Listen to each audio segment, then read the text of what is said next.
You're listening to an Anazao Ministries podcast.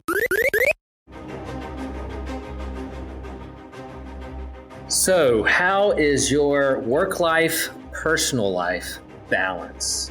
And where does your creativity come from?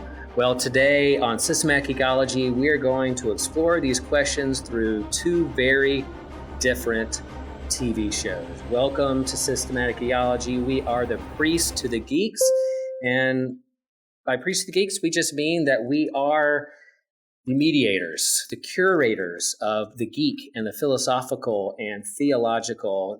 We try to explore what those things we geek out on and those larger questions that we all ask and wrestle with. And just to recap, Systematic Ecology has a plethora of diverse hosts and fandoms and backgrounds who are all over this whole spectrum of Christianity and faith and belief. Some are more conservative and traditional, and others are more progressive and liberal. And yet our vision and goal here at Systematic Ecology is to be a role model of how we can be one family. And we are all invited to sit at one table to have these discussions around fandom and faith.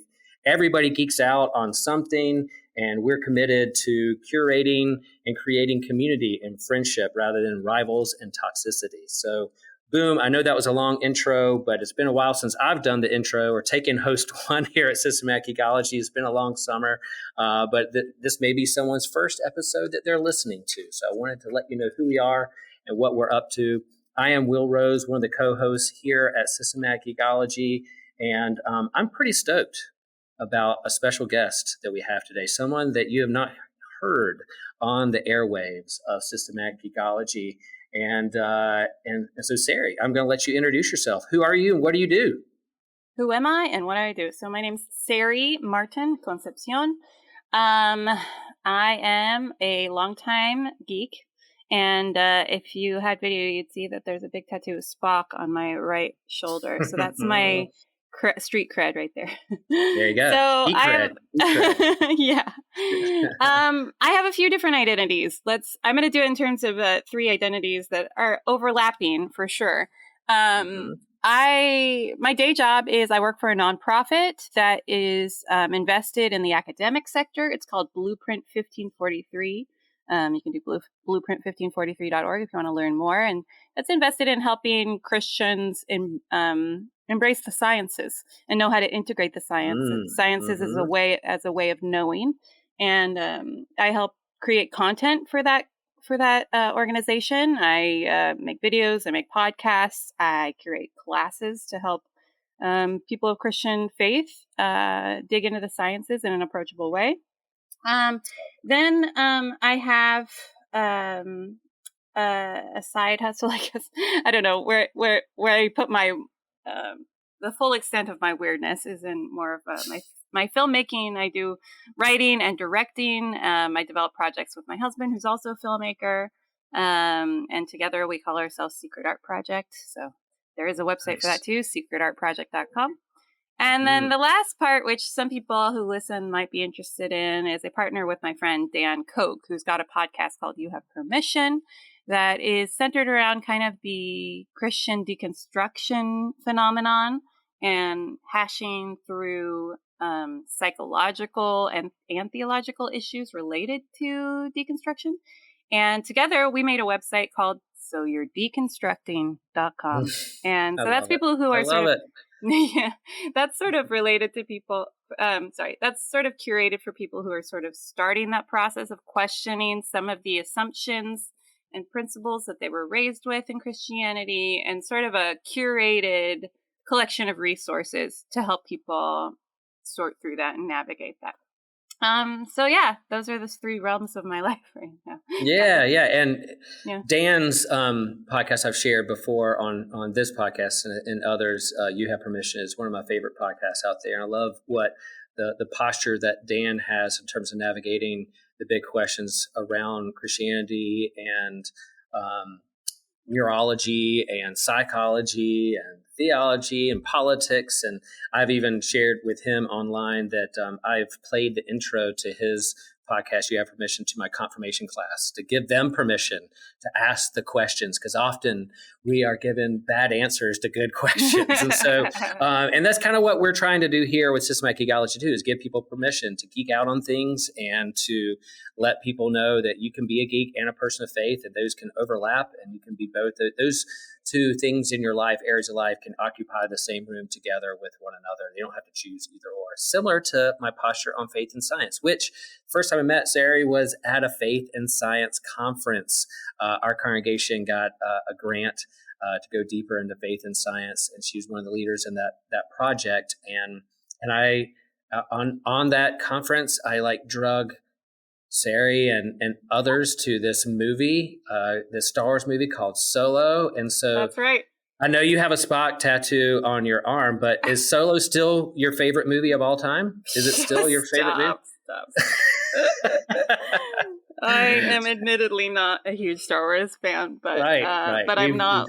I don't need to foster the rivalry. There's no point to that. And like today, we're going to talk about light and magic, and so I see Star Wars as having some great strengths. I'm just more of a Star Trek person myself.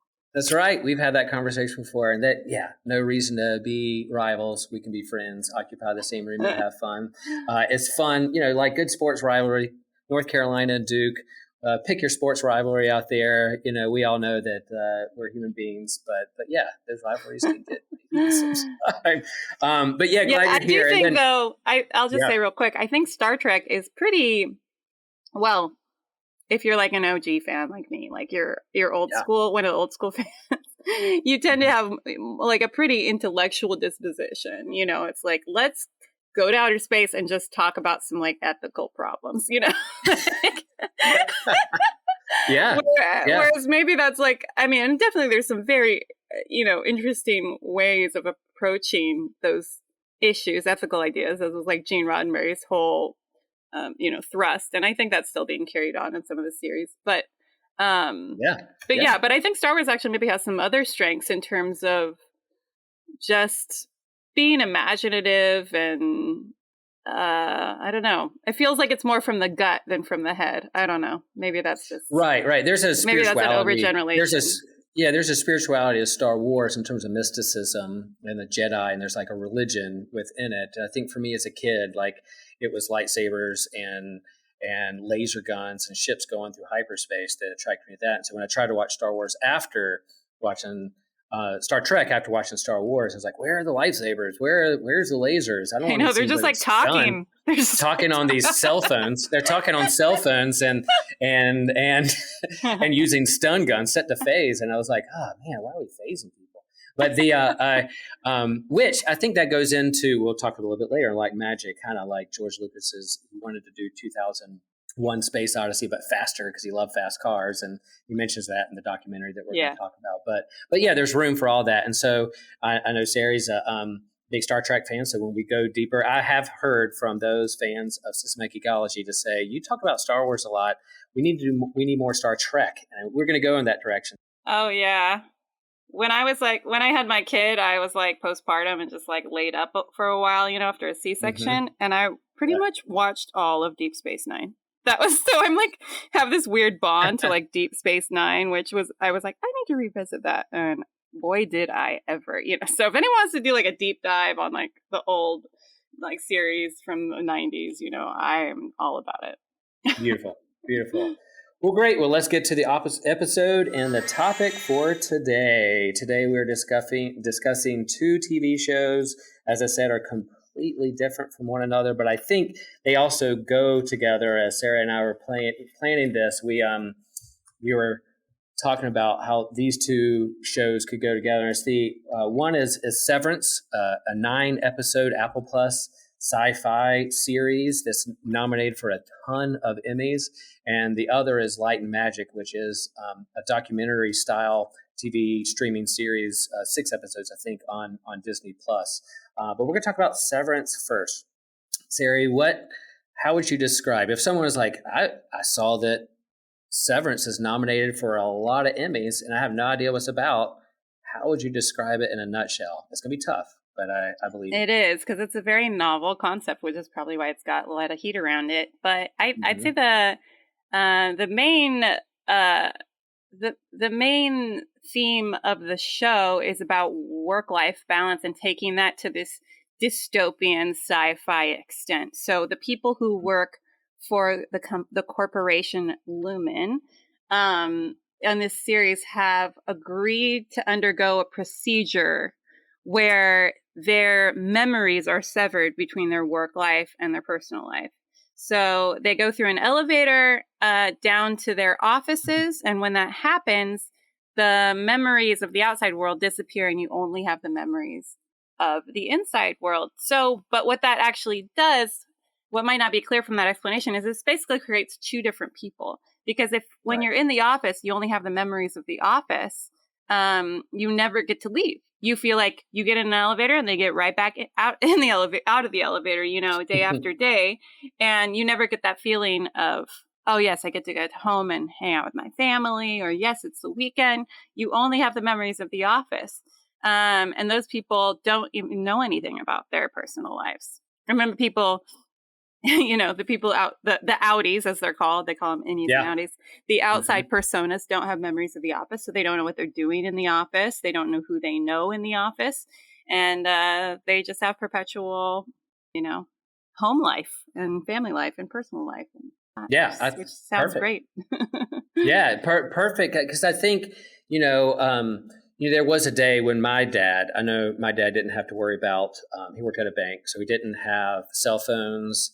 He didn't have emails to come home to. We didn't have a computer in the house. So he went to work at 9, clocked in, worked at the bank, answered phone calls and set up mortgages and people's bank accounts. And then came home after he went to the gym. We had dinner and, we'd hang out as a family. He'd wake up and do it again. So there's this separation. But now in terms of our lives today, it's especially COVID, post-COVID, we have Zoom meetings. We're on our phones a lot. We're checking email. My personal vocation as a pastor, there's a lot of where's the boundary of when I clock in and clock out as a minister for our community and in the world. But this dystopian sci-fi show does create what if you could just separate totally your work life to your personal life?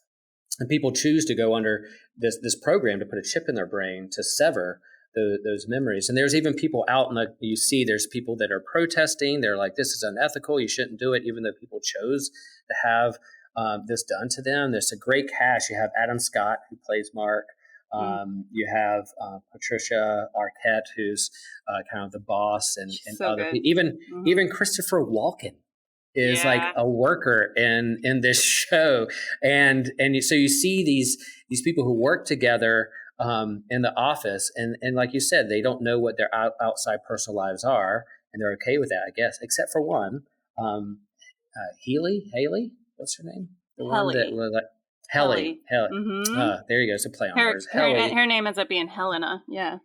Yeah, Helena, who the series just opens with her waking up and being freaked out that she doesn't on a conference room table. Yeah. On a conference room table. And she, there's some spoilers here. If you haven't watched this, go watch it. Hit pause and then come back. But yeah, as this, for me, watching this show, I've heard great things. And so my wife and I sat down and watched it. The first couple were pretty slow and dark toned. And I was like, man, I kept falling asleep because it was the end of the day, and just the music, methodic movement through this. I was like, I got to go back and watch. But as the series progressed to get towards the end, I was just white knuckling my couch because of what the tension that's being built between the Lumen corporation and their workers, and those who choose to be in, those who don't, and the mystery of what does Lumen do? I still don't know. I watched the whole series. I don't know what they do. Do you? Do we know yet? We don't. I don't think we don't. Knows. That's why I got a lot of Emmys, and they're going to go to a season 2 at some. But what are some of the themes in there? I mean, kind of work-life balance. Mm-hmm. The systemic nature of corporations and how they exploit their workers or what they want to get out of their workers. There's a lot of theme there. It talks about work life, the ethics behind that. A short story, like I ran into a youth out in public not that long ago, and I was with a friend of mine who's not a member of our church, and the youth was like, "Whoa, pastor saw me without my robe on, and they saw me like civilian clothes, jeans, and although I wear jeans and t-shirt most times at church, but they saw me in public. They're like not in front of the church with my robe doing communion or preaching. Like, Will, they're like, Pastor Will, you have friends other than Jesus? And I was like, yeah, dude, this is my friend. And I do have friends other than Jesus. And so, that you wrestle with like, what is my identity attached to my job? And then what is my identity apart from that? Yes, there overlap as a part of my vocation, but yeah, we all wrestle with work-life balance. And where does that go? What are some of the themes there you see that this show really drew out for you? Yeah, I mean, obviously, a good TV show will often take things to the extreme, right? So they're painting a clear picture of what we're talking about, and the way that I'm really torn because I think that there is a lot of beauty in what's happened in the pandemic times as people more often than not were working from home if they were holding on to their jobs or at least part-time. So the human mind is formed by its environment, right? And if whether you got laid off or you were just working from home, your imagination is then not sucked into the environment of work in the same way. And you start to imagine like, oh, when I go into this role, I'm actually certain parts of who I am are oppressed. Either I'm not treated as a full human. Like on the show, you have the example, they give the employees these little incentives. And because they are so in the work mindset, because, well, in the example of the show, that's the only memories they have. They, any little perk is like amazing. It's like a little bit of like humanity. Like, oh, here's a melon bar for y'all. And it's like all these like cantaloupe and honeydew and stuff. And it's like, well, if you look at that with perspective, it's like, oh, that's kind of, condescending. It's like, here's your little melon party for doing a good job, but maybe like, the things you can see when you're out of the environment, you can see that a little more clearly for what it is. So I really love that, that ability to sort of imagine your life differently, imagine your life apart from your job, and do like sort of the self-reflection of who am I? Is there a way I could contribute to the world? Is there a vocational role that I could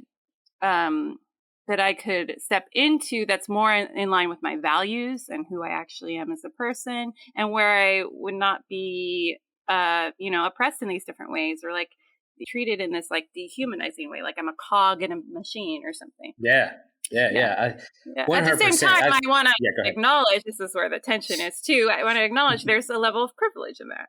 Of course, like, I mean, aligning, I think people who are able to, make their vocation like really align with who they are and all of their, their strengths and stuff. Like, I think that is a really privileged space to be in. Probably more people could be in that space than think they can be. But obviously, some people don't have as many options, given the world that we live in and the systems and the education system and all. And does that make sense? Absolutely. Like, I just came back from a concert with my family, and we were leaving the hotel this morning, and I see the people who clean the rooms are coming into the hotel first thing in the morning, and it's kind of like, maybe that's something that they love to do, want to do, that's their passion. But in terms, sometimes there's jobs that it's like, sometimes what you're passionate about and your gifts don't line up necessarily with what you work to pay the bills. You got to do something just to pay the bills. And then outside of that job is where you find your energy and creativity to create, or hobbies and sports or art and music. And some people are able to allow those together, but yeah, like, how does that line up? And I think, as you said, seeing people as just machines to a system, or a means to an end for an overarching system that is there for a profit margin or to make others rich. Like, we still don't know what Lumen Corporation is all about. The people that are in this little work building together, this group of four, are doing these tasks that they have no idea what they're doing. These menial tasks of just matching numbers or doing. It's like, what are they doing? What are they doing it for? And they have their own theories about what their job actually is. But they've chosen to have this procedure because there's either an outside force that led them to that. The main character, Adam Scott's character, Mark, has had the tragedy of his wife passed away. And so he's wrestling with grief. And so he wants to go into a space where he does not wrestle with grief anymore. He wants to go into a space where he does not remember his wife. And so his innie, the one who's working in the Lumen, has no idea what it's outside, whether he's married, whether he has kids, or that he's in any kind of grief situation. When he goes home, he's drinking a half bottle of scotch or bottle of scotch every night because he wants to drown away this overarching weight of grief of missing his wife. So he just wants a space that he can go into and not remember this part of his life. But then he has his sister, and he's getting ready to become an uncle, and there's this mysterious neighbor who is also his boss in the Lumen, who's there to keep watch on him. So there's all these conspiracy theories. He had a partner who was a part of those things, who left Lumen, his innie. They just told him he left or quit or something. But then on the outside world, he's like, no, I'm Petey, and I have this tape of what's going on, and you need to beware. So there's this kind of overarching mystery and tension of why they're doing it, or should they be doing it. But it does, like all these good TV shows, sci-fi, dystopia, apocalyptic literature or movies, holds up a mirror to reveal to us what's going on in our own society and our own lives as we wrestle with work, vocation, identity. I do think COVID, the pandemic, has been apocalyptic in the sense that, not like zombies and robots or aliens, but it's definitely hold up a mirror to like systemic failures within our society, whether it's healthcare, race, gender, how we treat our workers.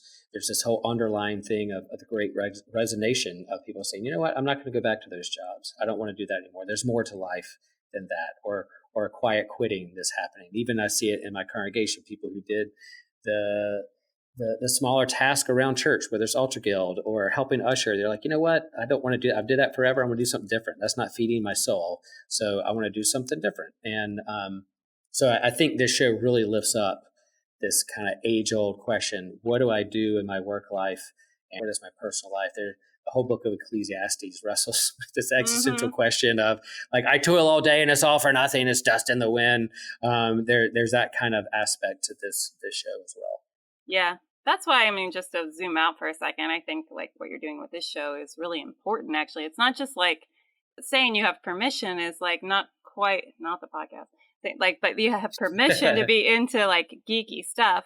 I feel like that's almost not going far enough. Like, I feel like it's actually really good for you to dig into these like imaginary worlds and have your imagination expanded and challenged. And sort of, for me, it gives like C.S. Lewis talks about when he read George MacDonald, when C.S. Lewis read George MacDonald, who was his favorite author, Phantastes, which is just a meandering journey through an enchanted forest. But when C.S. Lewis read MacDonald, he said that MacDonald baptized his imagination, and he said reading about the enchanted forest made all real forests feel enchanted. It's like the enchantment that was in the book, bled out into his life, baptized his imagination, and created this lens for seeing patterns and beauty and enchantment in the real world. And I think that's actually an important part of being human and engaging with this type of imaginative art. And I think it's actually really good for y'all as a human being. 100%. And we've done a series on C.S. Lewis, and one of our co-hosts, Joe, is a huge fan of Narnia and been working through the books and the movies, and it makes me think of writing down on the schedule in our topic Excel spreadsheet George MacDonald, and diving into some of George MacDonald's work, since that kind of sparked the imagination within C.S. Lewis as well. Yeah, there's a theologian named Justin Bailey, who's I think got a podcast too. He's a huge George MacDonald fan and wrote a book called Reimagining Apologetics that actually talks about how we need to reimagine. It's almost not about apologetics. It's like talking about how we need to pivot our methodology in apologetics to being able to show our faith as something not just true but beautiful. And he argues that from MacDonald, and other sources as well. But anyway, that's just a little sidebar. Yeah, that's good. I love the sidebars and the tangents, and because as deep as I am in geek culture and things, what I love about shows like this and bringing guests on is I'm always learning something new. Like I've never heard of that book, and you reminded me of George MacDonald about how foundational he was for C.S. Lewis. I've forgotten that, but knew it. And so what sparks your imagination? There's those who are out there working who are 9 to 5, just punching the clock or doing swiping cards at a cash register. I mean that's needed. It's needed for society. Someone's got to do it, and maybe like I daydream sometimes of having a 9 to 5 of clocking in and out, that I'm not on 24/7, that I'm not always on call. I would love to just like have wait tables, and then when I don't have to check email. If I was a waiter at a high-end restaurant, I wouldn't have to check emails when I get home about what the person thought of their meal that they got. They're done. I'll never see them again, or whatever. Totally. So I daydream about that, but I do think there's this overlap in what Severance has done, not only the ethics of what we can do to manipulate brains and people and exploit people, or the mystery behind these corporations, and shine a light on capitalism and exploiting their workers, but also leads us to think about what gives us wholeness, what gives us joy, what gifts do I have to make the world a better place, and spark imagination and creativity in other people. And so your conversation about George MacDonald leads us, nice segue, to the next show, which is completely different. Severance is dark toned, and it's low methodic music, and there's even parts you're like, man, like even how they shoot it is like dark and cold and snow everywhere. Well, light and magic, talk about bright and happy and exciting. This other show goes into the creativity process, and mainly around George Lucas and Spielberg and this special effects place that all our classic movies, whether it's Jurassic Park, Star Wars, E.T., how they came up with that and the creative process of I was honestly on screen. I was honestly shocked at how much I enjoyed this series, this docu-series about, because we talked about, I'm not that much of a Star Wars fan, but I fancy myself a filmmaker, and I thought it'd be fun to see kind of behind the scenes, especially the cool like 60s and 70s where they're doing all this practical building creatures in the warehouse and Van Nuys and stuff, and then it becomes this movie that just made such an impact on people, like literally around the entire world. It was really cool. And I think the biggest contrast is like the people who are being interviewed seem like folks who bring in their whole self to work. They're artists, they're technicians, and they are in love with the work that they do. And it seems like they were given so much permission to experiment and explore and like dream bigger about so many times when someone said, this is impossible. And one thing that we loved was there was a few examples of them talking about George Lucas as a boss. And he comes in, he sees what they're doing, and he says, can we do this? Some other idea. And they're like, no, that's impossible because of this. There's no way. And he would say, just think about it a little bit. And there's a few times where he did that. And they'd be like, okay, but it's impossible, But then the fact that he was like, just think about it, like put the seed in their head. And like one guy was like, 15 minutes later, I thought of a way to do it. And I mean, I feel like a lot of bosses would be like, we'll figure it out. Like you have all these, like you have these bosses. If you don't figure it out, you're fired by tomorrow. Yeah, like, exactly. Go it's home, like, pack your bags. Just think about it. Like, it's just a suggestion, and so many, and like every time they figure out a way. And it sort of reminds me of like, oh gosh, I can't remember. There was the man who broke the record of like ran a mile in under a minute or something. No, he sprinted. Do you know what I'm talking about? Yeah. There was like this some record that everyone thought, oh, no one can run this distance in this amount of time. But then once the guy did it, a bunch of people did it after that because it one after another. Yep. It made people think, oh, this is possible, which is so incredible when you think about what's possible for human beings. It's almost like once you actually believe something's possible or you're shown that it's possible, you can do it, which is so incredible. But anyway, that's a little off topic. But yeah, I think that was the to beauty of the show. Yeah. And it goes back to what we're talking about, the George MacDonald quote of C.S. Lewis looking at a forest through a different lens. It's like this opened up a whole new way to see the world. And when you see other people do something inspiring, it pushes you to do the same thing. And so, yeah, George Lucas as a boss of a corporation, a little different than what we see in Severance in terms of equipping, empowering, challenging, not because you're afraid that it's going to change the system or we got to keep what we do under wraps, but we're going to open up the world to help others see the world through an incredible way. And George, even part of this was also he wrestled with the theaters or the corporate world that wanted him to do movies a certain way. You see, he's like, nope, I want to do it my way, and so I'm not going to listen to you. I'm just going to do it all on my own budget. Star Wars started an effects company so that he could make the effects he wanted to see, which is so amazing and innovative. Through this series, I also didn't realize. I think I'd heard it, but didn't understand it till I watched this with my own eyes. Is like how close George Lucas was with Spielberg and like Ford, Francis Coppola. They're making these movies and hanging out together, roommates. They went to college together, and now they're emerging and making these movies that stand the test of time of like changing how we see the world. Like there's sometimes I'm such a Star Wars fan that like if someone gives me a date, they're like, oh yeah, 1954. I go do the math in my head. It's like, that was how many years before A New Hope in 1977? Like it's like there's before Christ, after Christ, before New Hope and after New Hope. Like, because I'd like to think about the world before Star Wars, what they did in movies or imagination. Of course, you had Flash Gordon, Buck Rogers, you had sci-fi, but the way that Star Wars changed how you do cinema and summer blockbuster movies and special effects just changed everything.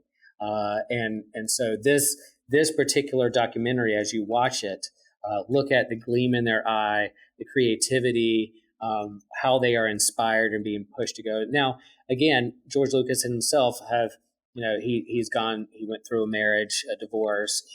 It's hard to separate his personal life from his work life. That's the thing. Yeah. A lot of these guys lived there, right? Like they don't have a personal guys and they don't have a personal gals. Life. Yeah. Yep. Oh yeah, there was, and then there's the woman later on who tells the story about how she left a marriage. Basically, she left her husband in the UK because he didn't want to move. Which, what's up with that? But she's like, well, this is my dream job, so I'm gonna go. And eventually they split up. But that does seem. And I had a first career working in the entertainment industry.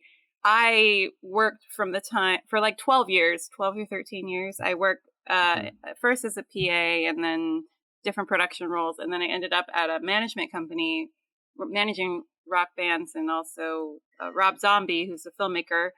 And we managed his music career and we produced his films. And it was an incredible experience. But there's a culture if you want to work in that industry, that there's no boundaries. You are going to be available on the weekends because if you're not, someone else will be because aren't you lucky to work in the entertainment industry? You know what I mean? Right. And that's part of the reason I stepped out and now I work for a nonprofit in the academic world because it's like I actually can have a life. Like when I started working in academia, I got a job at Fuller Seminary after I went there. I would get off at 5 and it would be like. It would be like 5 on the nose, and like I'd be the last one. I'd be like looking around, like, where is everybody? And it was like people are like, okay, workday's done, I'm going home. Whereas when I was working in entertainment, like technically I'd get off at 7, but oftentimes I'd stay at the office till 8, and then sometimes there'd be a concert I had to attend to like check out a new band or something, or an event or something. And it's like, okay, that's my whole day, right? That's it. That's your life. So that's why I left, and it is problematic. It didn't take, and eventually, like when I left in sort of a crisis state because I felt there were parts of me that, and it's partially the culture as well, and it's partially my own psychological problem of having to be super helpful to everyone all the time. But yeah, I left in sort of a crisis state because there was parts of me that were so suppressed for so long that I was like, I don't know, I'm just going to quit. I saved up a little money. I'm just going to quit and I'm going to go to seminary and see if like God can help me figure out who I am again. Yeah. So that's a really live question for me. I think that, sorry if I'm rambling. No, this is all great stuff. That's what these shows do, is lead us down these roads. But I think that's why we're talking about it. Yeah. The last thing I'll say is like, I think that, well, I hope that, and obviously like in our world, in our capitalist culture, money is power. And, but I hope that we will see a wake up call of like the employers that are going to be the most successful are the ones that are going to treat their employees as full human beings, whatever that means, you know. And I recently have a couple of siblings who are working in restaurants, and everyone's like, okay, yeah, working for a restaurant, it sucks. It almost always just sucks. And I was like, are there things that restaurant managers, owners could do to make it a great place to work at? What would that be like for you? Some of them said actually having real break times. One of them was like, if I had a nap time, that would be awesome. Like if they had like a nap room, like they say they have it. Yes. I don't know if that's true. She's like, that would be. And so like needing rest is part of being human, right? And then my one mother said, if I was given the opportunity to creatively like contribute to the menu sometimes, then like I could express myself in the work that we do. He works at a sushi restaurant. And he's like, oh, if I had the ability, if I was like asked about a special that I could like come up with an idea for how to make something that would be on the menu, that would make me feel, you know, like I'm able to bring myself into my work, you know. So stuff like that, like rest and self-expression and creativity, these are things that are part of being human and that people need to feel like they have access to in their work. It makes work more sustainable. Anyway. Yeah. Oh man, there's so much there, and yeah, we could. I think a whole series on like work culture and identity and what you put your whole self into, and then what you get out of it. I think I'm on my church is on the doorstep of University of North Carolina, our campus ministry. We're working with students who are studying. They what do you want to be when you grow up is the question. What do you want to do when you get out of college? How do you want to work? How do you want to pay the bills? Do you want to go to med school? Are you passionate about biology? Are you passionate about whatever, and music, arts? But trying to help them see. I think Martin Luther talked about this theology of a vocation, voco, the Latin word for calling. What is your calling in life? Your vocation. Not just something to pay the bills. What is your vocation that you feel called to, and where your gifts can match up with the needs of the world. And sometimes it could be a job you clock in and clock out, 9 to 5, go home. But again, I think in our society with emails and social media and there's a blurred line of when the workday stops and when personal life stops or starts, and how do you manage that so that you do have friends and family and spend time with one another and not always 7. So I think these shows lift up kind of the work culture, and the church is not safe from those questions as well, in a sense that, you know, in terms of clergy burnout over COVID, a lot of colleagues in my world, and I know others, just said, I'm done. I can't do this anymore. The polarization in politics and managing people's anxieties is just got too much, and said, I'm going to lose my life. Literally, I'm going to die if I keep doing this, and got to move on. And so I think that's important. Even in Severance, they have these things called wellness checks where they go in. It's like a soothing, meditative, talk you through counseling, and then there's a break room where it's really like almost like a confessional booth where you have to like confess what you did wrong and break you. They're going to break you so you don't do it again. And while it seems like these are helpful tools to make an effective business do what it's supposed to do, it's punishing and breaking down people, making them less human.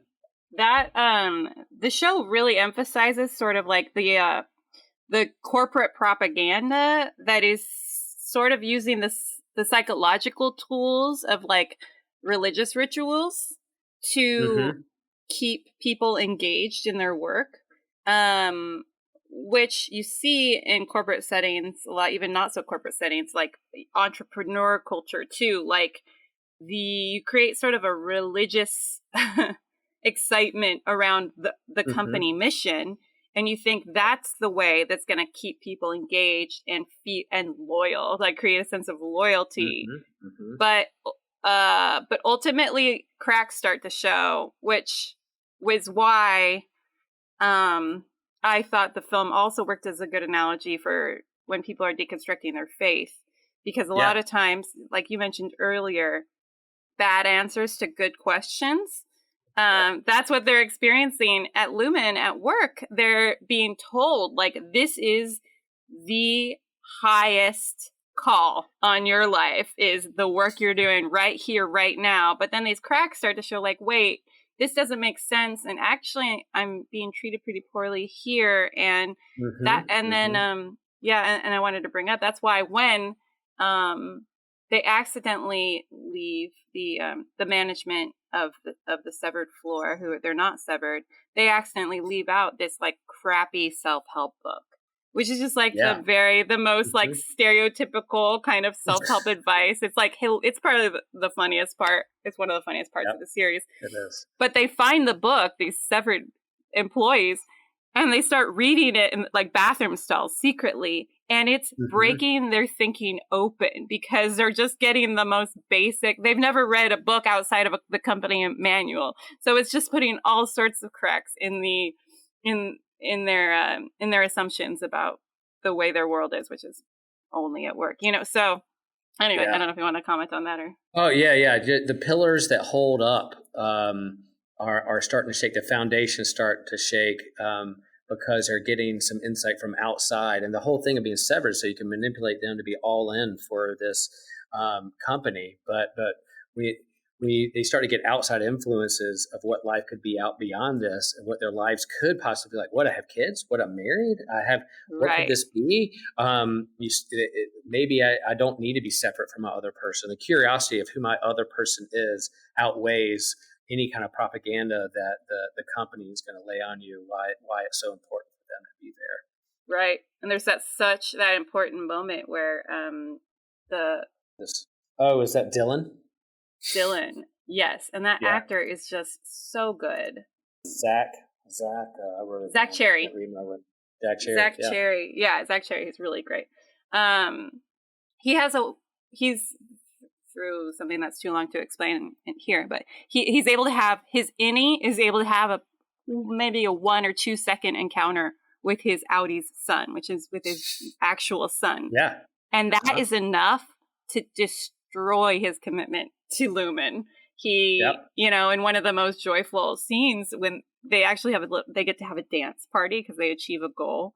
And it's just captivating. Like, they're all dancing and the lights change and they're having a great time for once, But Dylan, who usually loves the perks, lives for the perks. He can't get the image of his son's face out of his head, and he can't enjoy it. And he ends up attacking Milchick, who's played by. That's such a powerful scene. Yeah, all good stuff. And it calls you to reflect on, vocation. How am I a whole person, not just someone who works and then someone who goes home? I incorporate, it's like the danger of the single story. So people see me as just a pastor, but you know what? I'm also a husband. I'm also a dad. I'm also someone who loves Star Wars. I love surfing. I love a good. That's got to be so hard, Will. I mean, I don't envy. all there's that. I don't envy that, because there's this cultural. People have an image of like a pastor in their head that you have to deal with too. Like, you sort of have that kind of those expectations to deal with, as well as like you don't even just have your own stuff of like my own, like, how do I play this role? But then you have other people's perceptions that are so thick. I don't envy pastors. Right, it's hard, and that's why a lot in the COVID it kind of heightened that reality to just the highest level of those expectations and what people expect of you. So that's why a lot of my good amount of colleagues quit or said I'm done or left the ministry altogether. I'm in a pretty healthy situation here at my church now, and where we are in a university setting. I think there's a lot of understanding of education and sabbaticals and navigating the big questions that give me a lot of energy and creativity, allow room to be myself. They know that when a hurricane's coming down the coast, I'm going to go chase waves. They just know that's what I am. They know I do geeky stuff and read comic books and podcast about it. and do panels at Comic-Con on top of preaching on Sunday and helping navigate people's and shepherd people's spiritual lives and giving them permission to ask questions. So it's a good thing, but it's not all of my colleagues have that freedom. And if I didn't have that freedom, I couldn't be in that space. Like if I've learned and become more comfortable in my own skin, if I'm not allowed to be that way or be myself in this space of being a pastor, then I'm going to find another place to do it. Some people can't because they have student loans or they feel obligated to go to stay at a church because they can't move. I mean, again, I say that from a place of privilege, of middle-aged white male who has that privilege of being able to stay some or move. Others don't. So that's kind of hard. Well, in terms of creativity, Sari, where do you find your creativity? What inspires you? And I know it's not, again, we could speak a whole episode on creativity, but what are some of the things that inspire you to keep doing what you do in terms of filmmaking or being a mom or working where you're working now? Where do you find that source of creativity when the well starts getting dry? So where do I approach that question? Okay, so mental health has been a real strong focus in the last 6 months over the pandemic. Like a lot of people struggling with depression, and also I moved from Los Angeles to Portland, Oregon, so not a ton of relational connections, and that's been slow to sort of like, you couldn't even go anywhere for a while, so it was like hard. Yeah. I have to say, so all health and creativity, I feel like are really connected, and I have been, I guess, so all that to say, the last several months, a meditation practice has been a huge part of my life. Nice. And if I don't get to it all day, I'll do it right before bed. A lot of times I do it during a lunch break. So a meditation practice to slow me down and work on my mindfulness, like flex that muscle so that I could just be more present in general, and acknowledging my own thoughts. It's been pretty transformational. That's huge. That's great. Yeah. I also, so this is, I guess it's a little bit of a shameless plug. It's on my website too, but I've been developing a short film that I hope to develop eventually into a feature, Lord willing.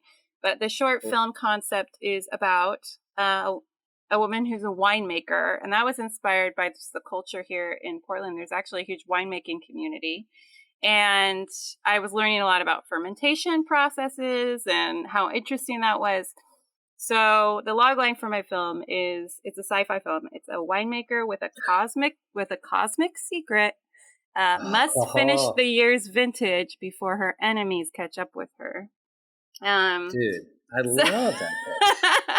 Can't wait. It's a good logline, right? So the cosmic secret might be about her identity. She might not be from around here.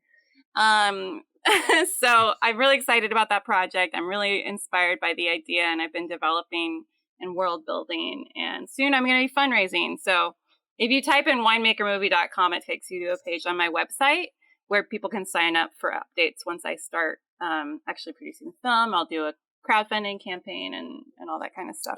Y'all will support that. Winemakermovie.com is going to move to my Kickstarter top list. The campaign isn't live yet, but it will be very soon. Or maybe by the time this is out, it might even be done. So we're working on it. If you ever need a role of a dystopian pastor struggling with identity and wanting to be a do you have an acting bug, Will? Were you in the theater? I've done a few commercials and been up in front of people a few times. I feel like I could have a role if you want me to put a clerical call on and be a minister in your movie. Just make it the pitch now.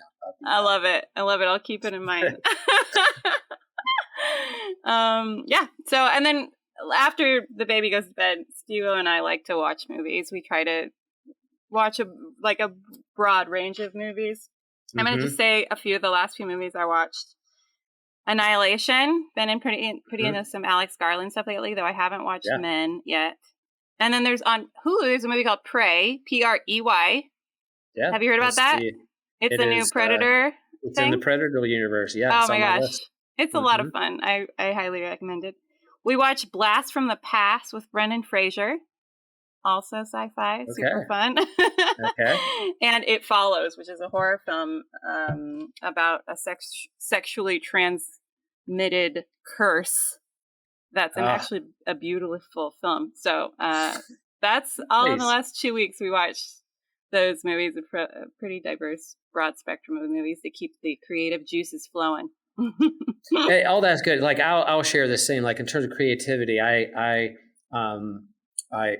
discovered yoga, and will do that to have my time to breathe, meditate, flexibility, yeah, awesome. the blood flowing, and exercising. But also, like, in order to be able to preach or feel that flex the creative muscle of preaching and crafting a sermon each week, I will listen to other sermons or read other books, or when you watch, like you watching other movies, to be inspired to what you could do within your own movie. Watch and see what other people do, and that creative process of orating a story around a narrative inspire me. And so, again, I got into comic books because it was something separate from like theological, philosophical world, because this was going to be my hobby. At the end of the day, I was going to read a comic book, not get too heavy in the big questions. But I soon discovered these comic books and stories and graphic novels are wrestling with the same things that we're doing within the walls of the church. So that inspires me and stuff. Well, so it's super good for your brain stuff. too, to pick up a new hobby or like go learn about something totally different for a while. I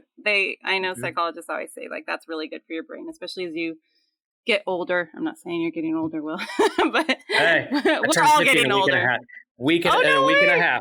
50. Yeah. Happy birthday. And you're an empty nester. Oh my God. Oh my gosh. It's so big.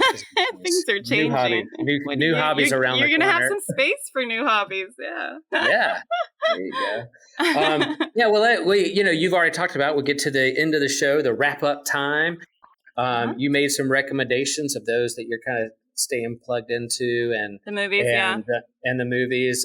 One recommendation I'll make has nothing to do with sci-fi or comic books, but my family discovered the show The Durrells, which is Masterpiece Theater, BBC, and it's this single mom in the 1930s moves from England to a Greek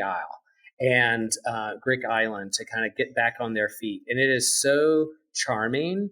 And it's a comedy, but they're still wrestling with like kind of fish out of water cultural, challenges of their English, but they're on a Greek island, and all her kids are in different stages in their life, and she's trying to figure out how to keep them together and not kill themselves out. And it's just a very awesome, charming story and TV show. 3 seasons in, and we've all caught up. And so even though I'm an empty nester, technology, be able to FaceTime and watch it all together at night before we go to bed, which is kind of The fun. Durrells, you said? The Durrells. What's it on? What platform? It's we watch it on Amazon Prime, but it's a Masterpiece Theater BBC That's show. right. Okay. Very British. Very British. Well, thanks. Lots of wisdom in there. Lots of things to listen to and hang our hats on, but also continue this process of thinking through work culture, identity, vocation. It's in those things we geek out on. So check out Severance, check out Light and Magic, and then let us know what you think.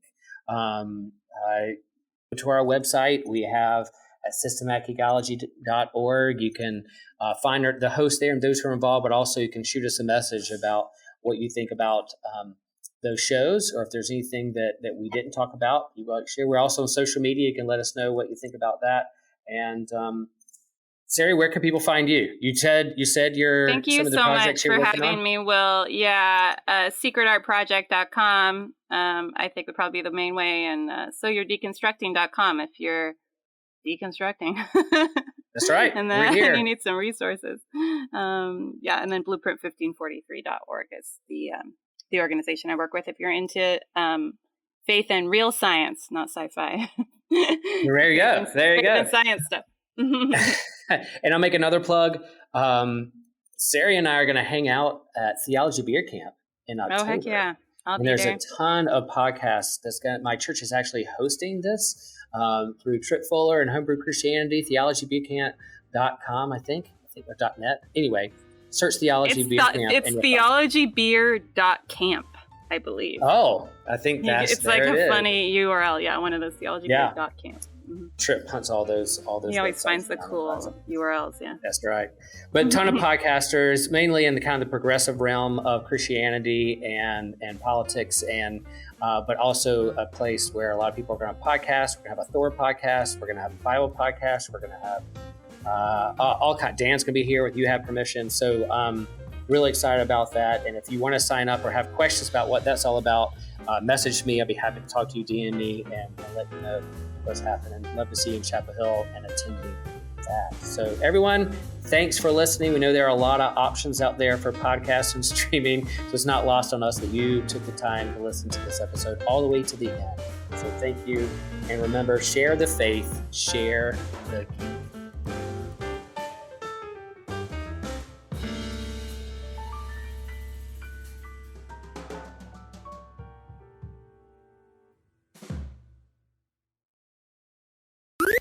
This was an Anazao Ministries podcast. If you enjoyed this show and would like to learn more about our network, be sure to check out the Anazao Ministries Podcast Network.